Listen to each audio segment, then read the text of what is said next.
So welcome back. This is the 2,700 mile review. I just had to file an insurance claim because hail came in and I leave my bike outside a lot, but I didn't have it covered, and you could see where it cracked my seat. The hail balls were like that big around, made the news with them. Dented my tank here. It broke the plastic levers right there, messed up the plastics. So hopefully insurance will get it taken care of. But anyways, back to the review. 2,700 miles. Thing is running great. I run a 2050 oil because it's kind of hot right now. And 2050 for some reason seems to just work perfect. And I'm about 6,000 feet elevation. It runs about 90 degrees every day. And it's running great. There is an issue where you can see. Let's see if I can get to focus right there. There is a crack starting to appear on the weld. It's hard to get it to focus, but right along in here, you can see the weld starting to crack loose. Can't really get it. There it goes. Right there, you can see the lines that run through it. They run all the way up. They're starting to break apart. This is the stock exhaust. You can see all the little pit marks and everything from getting hot in the weather and rust, and as you see, it goes down. It's got little rust spots all through it. So I'm going to be replacing this. You can see where it's gotten hot right there and kind of worn that out. I ride a lot in the winter, but I'm going to be replacing that finally.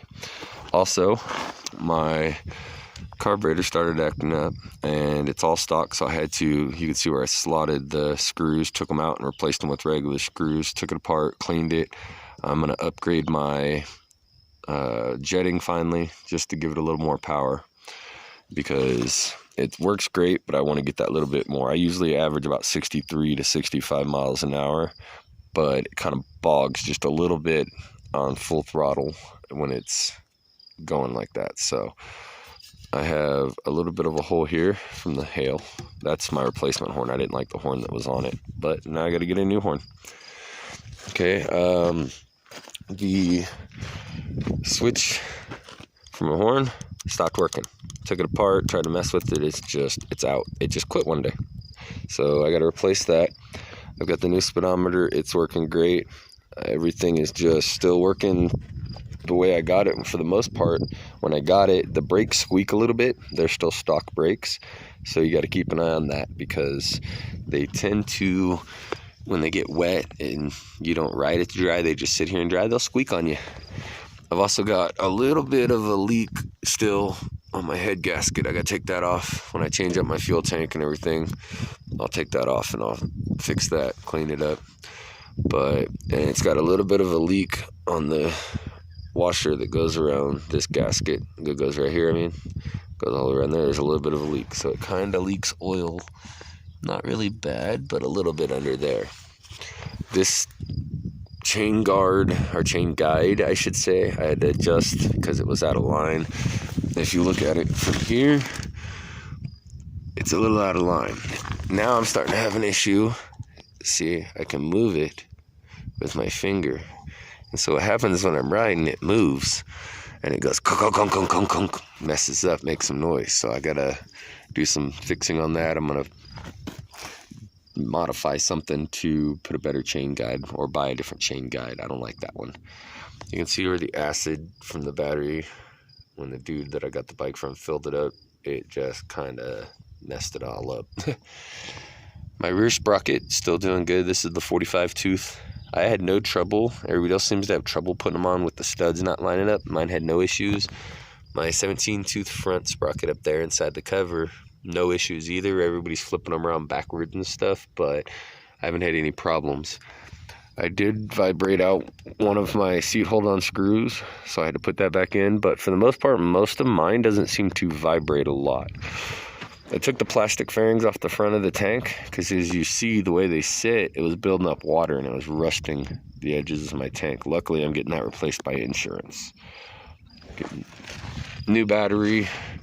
My strap that held it in rotted, so I had to put some bungees. They're starting to rot, and I got a big plastic zip tie right here, so I'll have to put some new bungees or something. I'm going to buy a whole new wiring harness and everything. The battery is a little bigger than the spots, so that's why it sticks out a little bit. when I was riding, I had a tire I was taking to a buddy of mine for his bike on the back of here. The screws that hold this whole back mount for your light on and everything broke. This whole thing fell down, which caused this to rub the tire. And you can see where now I'm missing the big chunk of plastic from it right there where it rubbed the tire. I had my girlfriend on here, and I was on here, we were doing like 65, and as you see, it moves.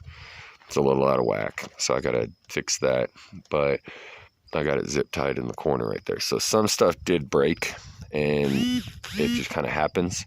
So, you know, it's not the best plastic, it's not the best of metals, but all in all, it's been doing great. I've got it tagged off road right there, as you see, and it's running great. I love it.